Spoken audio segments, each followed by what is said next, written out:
Welcome back to the 1980 Star Basketball Channel. Just wanted to do a cool, good feeling, good story video. Not even actually, not even about Star.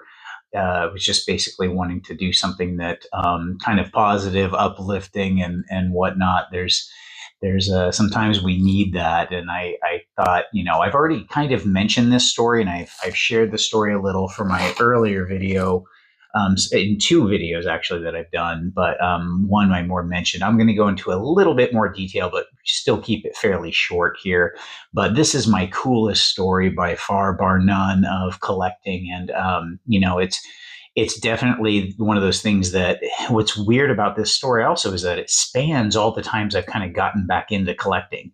Um, as I, if you saw my early videos, but I'll just kind of reiterate.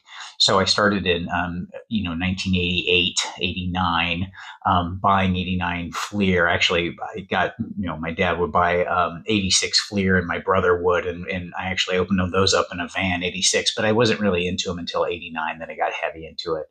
But for this card in particular, this has, like I said, several kind of iterations as my life went on. That's what's really kind of cool, and why collecting can do this. Something like this story.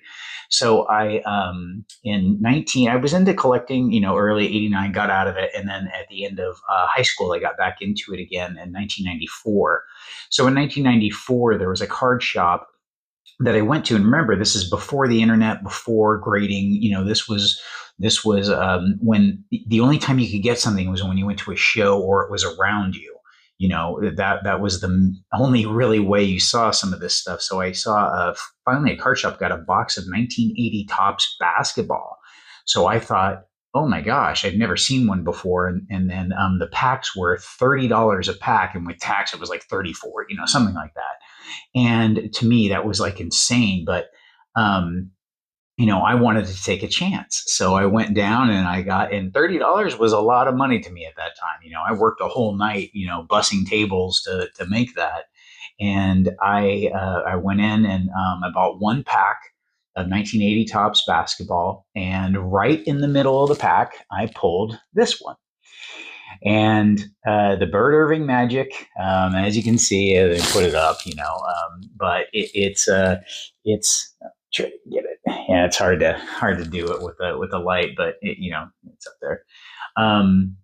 The pack, it was right in the middle of the pack, so those the wax stains or anything else like that. I just pulled it out and I flipped out, and it was worth about 1,000 at the time. Remember, there's no grading, so there's no sevens, no eight. It's just mint, near mint.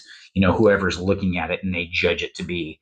So and it was like 1,000. It's still, fairly really valuable actually, and especially back then. But it was just so awesome. I never get that lucky, so I was just like, yay! So I put it in, put it in protection immediately and everything, and was just so happy then. Well, then I turned in, later on, I was actually waiting tables about 5 years later or something, when in a place called the Rusty Duck, which was next to Arco Arena where the Kings used to play.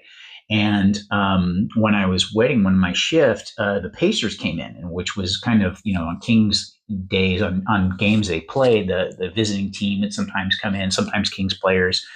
And Bird came in with the Pacers. He was coaching the Pacers. And I was like, I was asking my manager, can I please go home for a minute? I got to get this card.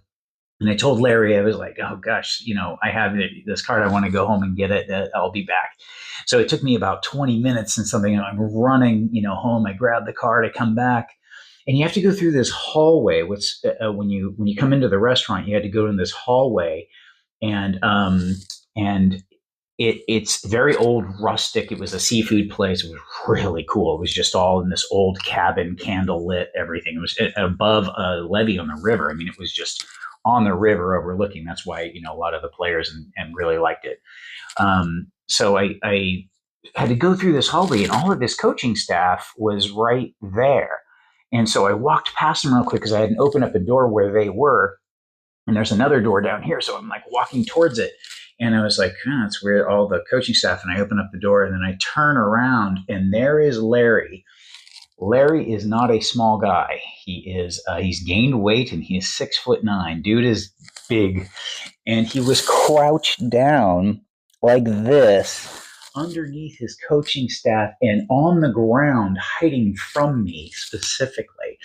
And as soon as I saw him, everyone started laughing, and it was just really cool. And then I handed him the card, and all I had was a ballpoint pen. I didn't care what it was signed in, and he signed it. He also autographed something else for me, just a little piece of paper.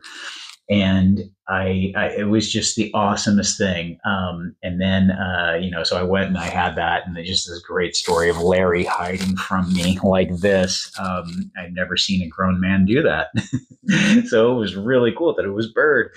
And then, a couple of years later, it was another 5, 6 years later, grading, was going and everything, and it's been going for a little bit. And I'm like, you know what? I guess I'll send it in, good protection for it and everything. So sent it in, and it got a grade of 8, and it, they certified it, whatever.